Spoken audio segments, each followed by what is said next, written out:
আসসালামু আলাইকুম, সবাই কেমন আছেন? আশা করি সবাই অনেক ভালো আছেন। আলহামদুলিল্লাহ আমি অনেক ভালো আছি। তো আজকে আমি আপনাদের সঙ্গে শোল মাছ রান্না করার ভিডিও রেসিপি শেয়ার করব। রেসিপি বললে ভুল হবে, আমি যেটা রান্না করব সেটাই আর কি আপনাদের সঙ্গে শেয়ার করব। কোনো ভুল হলে আপনারা প্লিজ মাফ করে দিবেন। তো আমার ভিডিওটি ভালো লাগলে সাবস্ক্রাইব করে দিবেন, লাইক করে দিবেন। তো এখানে আমি শোল মাছ রান্না করব। তো শোল মাছগুলো আমি আগে ভালো করে ভেজে নিচ্ছিলাম। ফ্রিজের মাছ না ভেজে রান্না করলে ভালো লাগে না। তো আমি এখানে মাছগুলো ভেজে নিলাম, তারপর আদা রসুন জিরা এগুলো বেটে নিয়েছিলাম শিলপাটাই বাটার রান্নায় আমরা খাই সব সময়। বাটার রান্না আমাদের ভালো লাগে খেতে। তো এখানে আমি অনেকগুলা পেঁয়াজ দিয়ে দিছিলাম। যে তেলের মধ্যে মাছ ভাজতেছিলাম ওই তেলের মধ্যেই পেঁয়াজ দিয়ে দিছি। তো এগুলো আমাদের জমির পেঁয়াজ, এই জন্য আর কি বেশি করে দিয়ে দিছি। তো পেঁয়াজ কাঁচামরিচ তার মধ্যে সব বাটা মশলা হলুদ লবণ সব দিয়ে তারপর একটু ভালো করে ভেজে নিব। তেলটা যখন উপরে চলে আসবে তখন আমি বুঝবো যে কষানো হয়ে গেছে। তো এখানে আমি বেগুন কেটে নিচ্ছিলাম। আমার শাশুড়ি আসলে শোল মাছ খায় না, শোল মাছের তরকারিও খায় না।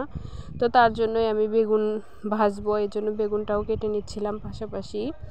তো এখানে আমি মশলাটা ভালোভাবে কষাই নিব। তেল যখন চলে আসবে ওপরে তখন বুঝবো যে মশলাটা কষানো হয়ে গেছে। তো এখানে তেল ছেড়ে দিয়েছে পেঁয়াজ থেকে। মশলাটা আমার অনেক ভালোভাবে কষানো হয়ে গেছে। তো বেশি করে পেঁয়াজ দিয়ে শোল মাছ ভুনা খেতে অনেক ভালো লাগে। তো এখানে আমি এজন্যই বেশি পেঁয়াজ দিয়ে দিছিলাম। তারপর আমি এর মধ্যে ভাজা মাছগুলো দিয়ে দিব। এখানে মাছগুলো আমি ছেড়ে দিব। তো মাছগুলো দেওয়ার পরে আমি আরও সামান্য একটু পানি দিয়ে আবার ভালো করে কষিয়ে নিব যাতে মাছের মধ্যে মশলাগুলো ঢুকে যায়। তো এখানে আমি বেগুনগুলোও মেখে নিচ্ছিলাম। আসলে খড়ির চুলায় রান্না করতেছিলাম, এই জন্য তাড়াহুড়ো করতেছিলাম।